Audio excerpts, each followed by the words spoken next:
বাংলাদেশে এখন যে নির্বাচনটা চলছে, হ্যাঁ, এইবার 5 আগস্ট পরবর্তী নির্বাচন তো বাংলাদেশে অভ্যুত্থান পরবর্তী নির্বাচন হিসেবে খুবই গুরুত্বপূর্ণ। সরকারের পক্ষ থেকে সব ধরনের ব্যবস্থা নেওয়া হচ্ছে। আমি একটা বিষয় যে আপনি তো একেবারে দেখছেন পুরো বিষয়টা, এখানে মোটামুটি দুইটা জোট আছে। 5 আগস্টের পরবর্তী যে বৈষম্যহীন সমাজ বিনির্মাণে কোন জোটকে আপনি এগিয়ে রাখবেন এবং কেন রাখবেন?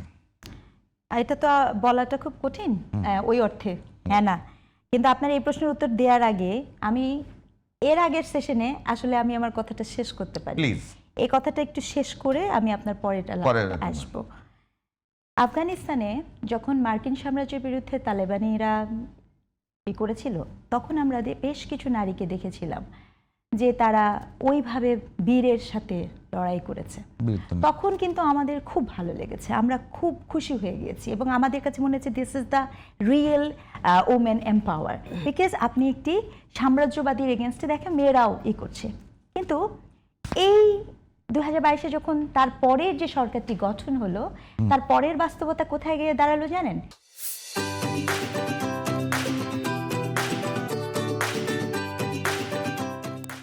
তার পরের বাস্তবতা হচ্ছে, আপনার মোবাইলে গুগল সার্চ করে দেখতে পারেন 2022-এর পরবর্তী এই আফগান রাষ্ট্রটিতে একটি বাচ্চা, সে যদি মেয়ে হয় তাহলে সে ক্লাস 2 পর্যন্ত পড়তে পারে, তার উপরে পড়তেও পারে না, পড়াটা বন্ধ হয়ে গেছে। গত বছরের সেপ্টেম্বর মাসে একটি মেয়ে, যদি সে মেয়ে হয়, পাবলিক প্লেসে সেই মেয়ে কোনো কথা বলতে পারে না। এবং ডিসেম্বর নভেম্বর মাসে এসে এই ফতোয়া জারি করা হয়েছে। এটি কিন্তু একটা আফগান নামক যে রাষ্ট্র, সেই রাষ্ট্রের ল, যে বাড়িতে থাকলেও একজন মেয়ে আপনার মোবাইল ডিভাইস ব্যবহার করতে পারবে না, সোশ্যাল স্পেয়ারে থাকতে পারবে না। প্রশ্ন হলো, ওই যে আফগান নারীকে আমি দেখলাম ভীষণ ক্ষমতাবান, তারা কোথায় গেল? ভয়টা ঠিক ওখানেই থাকে। যে বাংলাদেশের নতুন যে রাজনৈতিক বন্দোবস্ত চলছে, তাতে আপনি কি আশঙ্কা দেখছেন? নতুন যে রাজনৈতিক বন্দোবস্ত চলছে, বন্দোবস্ত তো চলছে না, একটি নির্বাচন না, একটি নির্বাচন করার চেষ্টা হচ্ছে। এবং অনেস্টলি স্পিকিং নির্বাচনটি খুব যে আশাব্যঞ্জক, মনে করেন যদি ভুল না করি, আপনার শিশুকাল বা আমাদের শিশুকাল সারা রাত জেগে 90 দশকের নির্বাচনের যে অনুষ্ঠান দেখা, বিটিভি নামক একটি চ্যানেলের মধ্যে বসে থাকা এবং দেখা, সেই রকম নির্বাচন আসলে এই মুহূর্তে হচ্ছে না, একেবারেই না। আবার এই নির্বাচনটি আমি তুমি ডামি 24-এর মতো নির্বাচনও হচ্ছে না, 2018-র মতো রাতে মধ্যে ফলাফলটা বের তুলনা করলেন, এখানে সংকটগুলো কোথায়? সংকট হচ্ছে 3টা।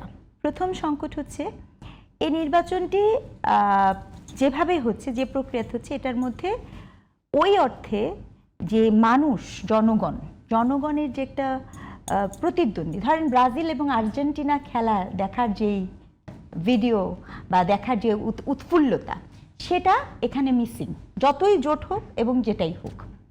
মানে আপনি বলছেন যে বিএনপি আওয়ামী লীগ বড় দুই দল, হ্যাঁ, ওই যে একটা বড় দুই দলের মধ্যেকার যেইটাই, বরঞ্চ ওখান থেকে আমরা এমন একটি আনফরচুনেট জায়গাতে পৌঁছেছি।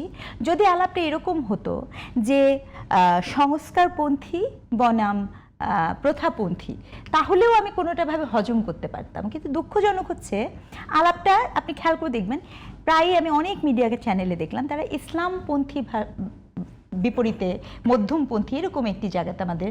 আসলে কি তাই? এক্স্যাক্টলি, আসলে কি তাই? আমি আপনার এই কথাতেই আসছি, আসলে কি তাই? যদি আসলে তা হয় নাই, তাহলে এটাকে আনা হলো কেন? এই ডিসকোর্সটাকে, এই ন্যারেটিভটাকে আনা হলো কেন? আমিও কিন্তু আপনার সাথে একমত, আসলে কিন্তু গল্পটা এরকম নয়, একেবারেই নয়। কারণ আপনি দেখেন, এই যে এনসিপি, সেও তো পরিবর্তনের কথা বলছে, আবার আপনি যদি বিএনপির কথা বলেন, সেও পরিবর্তন কথা বলছে। এবং আমি খুবই সাধুবাদ জানাই, ডে বিফোর ইয়েস্টারডে জামাতে ইসলাম যখন বলেছে যে সেই, আমি যদি বলি যে বিএনপি 2016 সাল থেকেই তারা একটা পরিবর্তনের কথা, একটা মানে দিচ্ছে, তারা অনেকগুলো দফা দিচ্ছে, ভীষণ দিচ্ছে, চেষ্টা করছে। এইটা বাংলাদেশের মানুষের সবার, এনসিপিরও জামাতের সবার। কিন্তু এই ন্যারেটিভটা প্রতিষ্ঠা হয়েছে। কিন্তু আপনি দেখবেন, আপনাকে আমি মানে বলছি, আপনি যেহেতু সাংবাদিকতার সাথে আছে, নিউজে আছেন, আপনি দেখবেন যে প্রায় অনুষ্ঠান থেকে শুরু করে এই যে একটা ফেনোমেনা তৈরি করার চেষ্টা হয়েছে, যে একদিকে ইসলামপন্থী বনাম সেকুলারপন্থী, অথবা মুস্তাক খান যখন জরিপটা বললেন লাস্ট সর্বশেষ, সেও কিন্তু বলেছেন এই ভুলের মধ্যে যাওয়া যাবে না। এখন তাহলে আলাপটা কোথায় হচ্ছে? আলাপটা হচ্ছে যে আপনি এখানে একটি মধ্যমপন্থী দলের মধ্য দিয়ে নির্বাচনটা যে করার চেষ্টা করছেন। প্রথম এবং প্রধানতম সংকট কি? প্রথম এবং প্রধানতম সংকট ছিল একটি হচ্ছে প্রতিদ্বন্দ্বিতা সম লেভেলে হচ্ছে না, একেবারেই সম না, এটা একটা অসম, সত্যিকার অর্থে অসম। অসমটা কিরকম একটু বলবেন? অসমতার দৃষ্টিভঙ্গিটা এটা এরকম ভাবে তৈরি হয়েছে, যেমন মনে করেন আপনাকে যদি আমি বলি, জনাব তারেক রহমান দেশে আসার ঠিক আগ মুহূর্ত পর্যন্ত এই রাজনৈতিক যেই ক্যামোফ্লেক্স, হ্যাঁ, সেটি এতটাই বেশি জামাতের দিকে হেলা ছিল, এটা বলার বাইরে। এটা কি আপনার অবজারভেশন না কোনো তথ্য? অবজারভেশন না, তথ্য বলতে আমি আপনাকে জরিপের ফলাফল না না, আপনার চোখের সামনে দেখবেন তারা তো বারবার বলছে পুরো আপনার যে আগে যে কতগুলো জরিপে টানা বের হয়েছিল, সেখানে বলছিল না জামাত ইসলাম অনেক আগানো, এবং আপনি দেখছেন না নেতার হাল কে ধরবে, বিএনপির তো লিডারই নাই, আপনি সেটা খেয়াল করেছেন?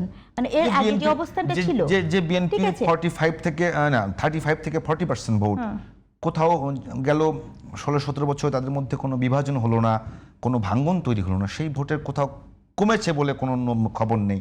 তাহলে কেন মনে হলো আপনাদের কাছে যে 40% ভোট বিএনপি কবে পেয়েছে? 35 থেকে 40 পর্যন্ত। 2008-এ বিএনপি কত পার্সেন্ট ভোট পেয়েছে? 2008-এ বিএনপি 30%-এর চেয়েও কম ভোট পেয়েছে।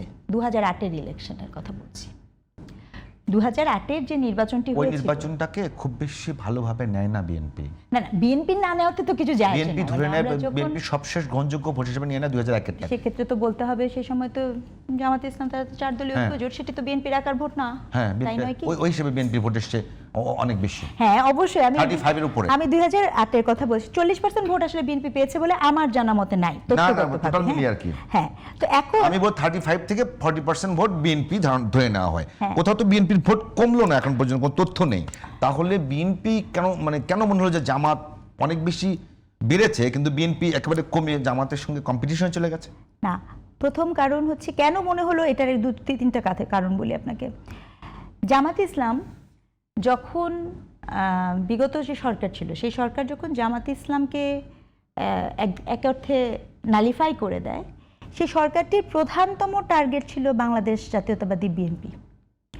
এবং আপনি দেখবেন যে বিএনপির, আপনাকে এটাও মনে করিয়ে দিই, 2023 সালের নভেম্বরের 30 তারিখে, 2023 সালের নভেম্বরের 30 তারিখে বিএনপির যে সমাবেশে সাউন্ড গ্রেনেড ছাড়া হলো এবং মির্জা ফখরুল ইসলাম আলমগীর চলে যেতে বললেন, ঠিক ওই সময় ঠিকই কিন্তু ইসলামিক আন্দোলন বাংলাদেশের সমাবেশ হতে কোনো সমস্যা হয়নি, বাধা হয়নি। আপনি নথি ঘেটে দেখতে পারেন কেমন জামাত ইসলাম সমাবেশ করছিল। তো এই যে বিএনপির প্রতি যে একটা খুব রূঢ় তার যে আলাপটা, এটা তো বিএনপি তো সামনে এসছে। বিএনপির যে বা কর্মী, সে কিন্তু বলেছে যে আমি, মানে সে প্রকাশ্যেই বলছে যে আমি বিএনপির কর্মী। তো সে তার যে কাজের প্রক্রিয়া, কাজের রাজনৈতিক প্রক্রিয়া, সেটি খুবই স্টেট দ্বারা ইন্টারভেন করা হয়েছে। অন্যদিকে বাংলাদেশ জামাত ইসলাম, তাদেরই বক্তব্য, বহু কর্মী তারা বলেছে, দেখা গেছে নথি ঘেটে দেখা গেছে যে তারা আওয়ামী লীগের সময় ছাত্রলীগের, বিশেষ করে এই যে বিশ্ববিদ্যালয়ের যে ইলেকশনগুলো হয়েছে, বিশ্ববিদ্যালয়ের প্রতিটি ইলেকশনে কম বেশি যে কয়জন আপনার শিবির কর্মী জিতেছে, তাই না? সেই শিবির কর্মীরা যে জিতেছে, আপনি সেই শিবির কর্মীদের প্রোফাইলগুলো সামনে আনেন, আপনি দেখেন তারা কোথায় ছিল। তারা প্রত্যেকে যারা গুরুত্বপূর্ণ কর্মী, তারা প্রত্যেকে ওই তৎকালীন ছাত্রলীগের অ্যাক্টিভ কর্মী হিসেবে কাজ করেছে। আপনি দেখেন, তথ্য তো মিথ্যা হতে পারে না। তাহলে অভিযোগ করছি না, আমি অভিযোগ করতে যাব কেন? তাহলে তারা কি বলছে? তারা তখন নিজেদের বলেছে যে আমাদের প্রাণের দায় ছিল, আমরা গুপ্ত হিসেবে সেখানে থেকেছিলাম। তাহলে তারা তো তাদের কাজগুলো ভাই করতে পেরেছে। আমি বলছি যে তারা তো অ্যাক্টিভ রাজনীতিতে, আন্ডারগ্রাউন্ডে যাওয়ার পলিটিক্স খুব ভয়ঙ্কর, যেই ভয়টা আমি এখন আওয়ামী লীগকে নিয়েও পাই। আপনি যখনই কোনো দলকে আন্ডারগ্রাউন্ড করবেন, তখনই সেই দল বিভিন্ন জায়গায় বিভিন্নভাবে ঢোকে, কারণ তাকে তো আপনি তখন জবাবদিহি করতে পারছেন না। বিএনপির যিনি করেছে তাকে আপনি জবাবদিহি করেছেন, মামলা দিয়েছেন, ঢুকিয়ে দিয়েছেন জেলখানায়। কিন্তু যখন এই যে জামাত ইসলাম, সে তো এটা বলেছে, তাই নয় কি? তাহলে আমার প্রশ্ন হচ্ছে, আপনি যে বলছেন কেমোফ্লেক্স, আমি তো বলতেই চাচ্ছি, আমি যেটা আমার মনে হয় প্রশ্নটা অন্যদিকে হয়ে যাচ্ছে। এই কথাগুলো খুবই চলছে। আমার কথা হলো, হঠাৎ করে বিএনপির এত ভোট, বিএনপি অনেকবার রাষ্ট্র পরিচালনা করছে, দল ক্ষমতায় এসেছে, সেই বিএনপি হঠাৎ করে জামাতের সাথে কম্পিটিশনে গেল, এইটা কেন মনে করছেন যে আপনি তারেক রহমান আসবার আগে জামাতের অনেক বিএনপি জামাতের সাথে কম্পিটিশনে গেছে এটা আমি একদম মনে করি না। আমি সম্ভবত পরশুদিনের আগের দিন একটি টক শোতে বলেছিলাম, আজকে যদি আওয়ামী লীগ ক্ষমতায় থাকতো, আই রিয়েলি ডাউট যে বিএনপি জামাতের সাথে যে জোট ছিল সেই জোটটি আসলে ভাঙতো কি ভাঙতো না। এটা ভোটের অ্যারিথমেটিক, এগুলো ভোটের অ্যারিথমেটিক এবং হিসাব নিকাশ যেহেতু নাই। এবং আরেকটি কথা আমি বলতে চাই, 2001 থেকে 2006 বিএনপির যেই শোচনীয় সরকার ব্যবস্থার অন্যতম একটি গুরুত্বপূর্ণ এলিগেশন ছিল বাংলাদেশ জামাত ইসলামের সাথে জোটবদ্ধ হওয়া। এটিও বিএনপি খুব ভালো মতো অনুধাবন করেছে।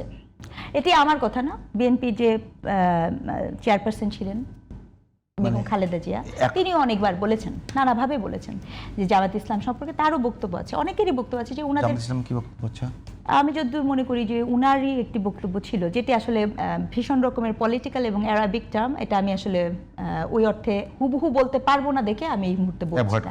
কারণ হুবহু বলতে পারাটা জরুরি, কারণ উনি একটা গুরুত্বপূর্ণ মানুষ। এখন তার কোনো একটা বক্তব্য আমি একটি আংশিকভাবে দেওয়াটা উচিত বলে মনে করি। ধন্যবাদ।